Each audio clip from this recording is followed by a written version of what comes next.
പൂവരണി വിളക്കുമരുന്ന് ജംഗ്ഷനിൽ റോഡിന്റെ ഇരുവശങ്ങളിലുമായി 2 വെയിറ്റിംഗ് ഷെഡുകൾ നിർമ്മിക്കുമെന്ന് Mani C Kappan MLA fund ഉപയോഗിച്ച് നിർമ്മാണം നടത്തും. ഗതാഗത മന്ത്രിയും PWD മന്ത്രിയുമായി സംസാരിച്ച ശേഷം നിർമ്മാണത്തെ സംബന്ധിച്ച് തീരുമാനമെടുക്കുമെന്നും എം.എൽ.എ പറഞ്ഞു. ഇവിടെ നിരന്തരമായ അപകടങ്ങൾ ഉണ്ടാകുന്നു. 4 വഴികൾ ഒന്നിച്ചു ചേരുന്ന ഒരു ഭാഗമായതുകൊണ്ട് ഈ 4 സൈഡിലും സ്ട്രിപ്പ് വെക്കണമെന്നും 2 സൈഡിൽ പമ്പുണ്ട്.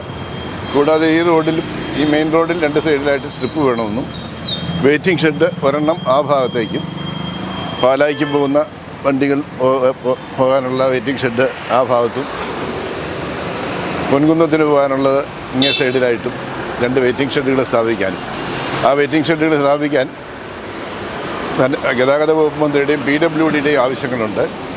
ഇവരിന്ന് നിവേദനം തന്നാൽ ഈ 2 മന്ത്രിമാരെയും നാളെ തന്നെ കണ്ട് അത് സാങ്ഷൻ മേടിക്കാം. ഈ 2 വെയിറ്റിംഗ് ഷെഡും MLA ഫണ്ടിൽ നിന്ന് പണിയുന്നതിനും തയ്യാറാണ്.